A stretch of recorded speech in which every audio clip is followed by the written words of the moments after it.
What's the biggest lie you've ever heard in the media? Have you ever watched a Hollywood movie and felt like something was just off? Like how they always portray Indians and other Eastern nations as simple-minded or low IQ? But then, you look at NASA, one of the most advanced space agencies in the world, and it's filled with Indian scientists and engineers. The same thing happens with news channels and military YouTube channels.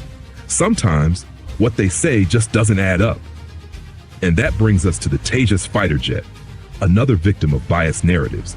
From the East, from China, all the way to the West, including Europe and the United States, every single media outlet, every YouTube channel seems desperate to prove that India's Tejas fighter jet is a failure.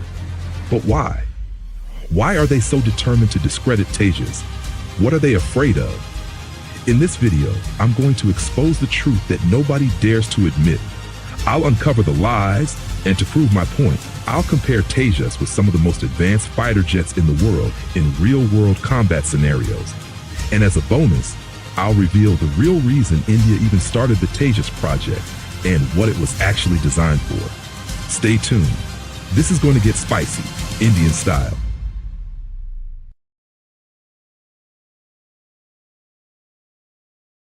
Everyone seems busy criticizing India's Tejas fighter jet. But here's the question. Why don't these same YouTubers and media channels criticize Pakistan's JF-17? If you've done even basic research, you'll know that the JF-17 is actually an awful fighter jet. It uses an outdated engine from the Soviet-era MiG-29. It's unreliable. The airframe is basically a Chinese version of the MiG-21 called the J-7, with a bit of F-16 styling slapped on it. Think of it this way. It's like taking an old Indian MiG-21, giving it a facelift, and calling it a new jet. On the other hand, the Tejas is a different story. It was developed entirely in India, equipped with some of the most advanced electronics and sensors available. Its engine, the GE F414, is the same one used in high-performance jets like the Super Hornet and the Saab Gripen. You could say NATO loves that engine, something you definitely can't say about the MiG-29. I've made a full comparison between Pakistan's JF-17 and India's Tejas. You'll find the link in the description below. So why are they trying so hard to make Indian weapons look like failures? Simple. They want to discourage India from building its own defense systems. Because the more India depends on foreign weapons, the more money these countries make. For them, India is a gold mine, a huge market to sell to, as long as India keeps believing it can't build its own systems. And it's not just big media. Even small YouTubers copy the same narrative because they don't have the resources to do their own analysis. They just repeat what the Western defense media says without offering any real expertise. But now, let's give these critics a taste of their own medicine. Let's start with the United States.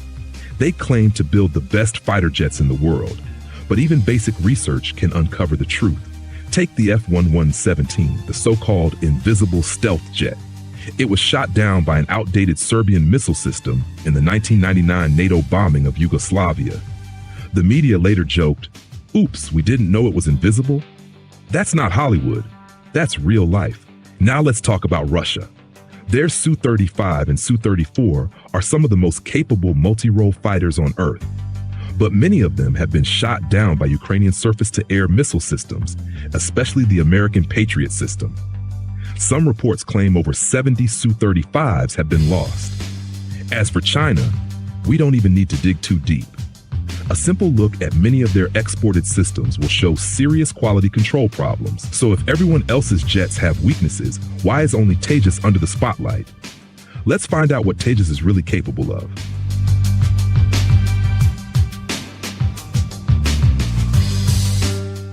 Let's address the elephant in the room.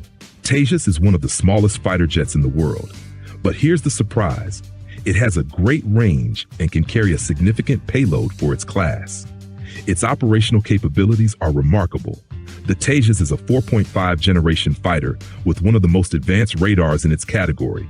It can track objects up to 400 kilometers away and can lock on to low RCS radar cross-section targets like other fighter jets from 200 kilometers away.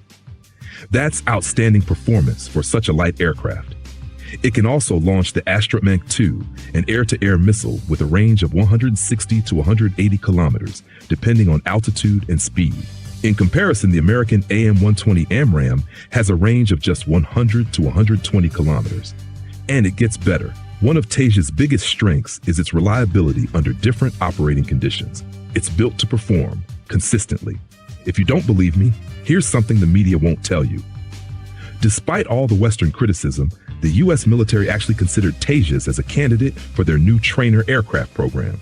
The U.S. was looking to replace its outdated training jets and had two options on the table: the Indian Tejas, the South Korean T-50 Golden Eagle. Think about that. The U.S. Air Force considered training its pilots on an Indian-made fighter jet.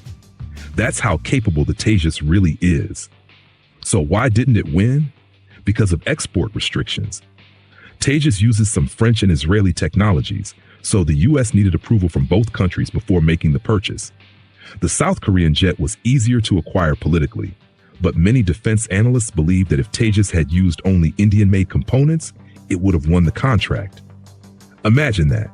American pilots training in Indian fighter jets.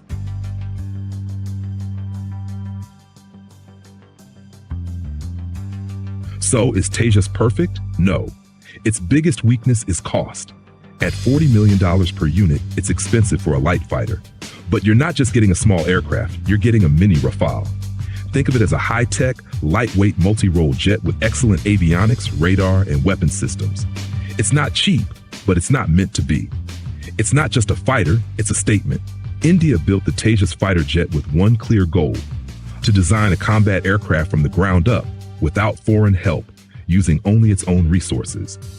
But remember, mastering the art of building fighter jets takes decades of trial and error. And even after a nation becomes skilled at it, it's still possible to produce a terrible aircraft. Just look at the American F-35. With that in mind, it's clear why Indians should be proud of the Tejas. Tejas represents something far bigger than just an aircraft. It's a symbol of India's independence in defense technology.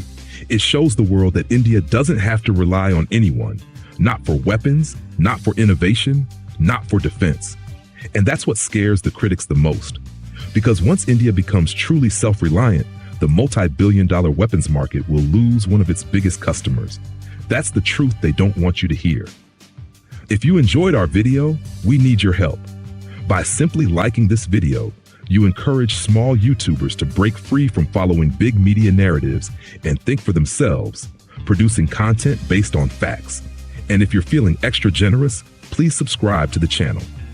As always, it's an honor to have you with us. This is Caspian Insight, signing off.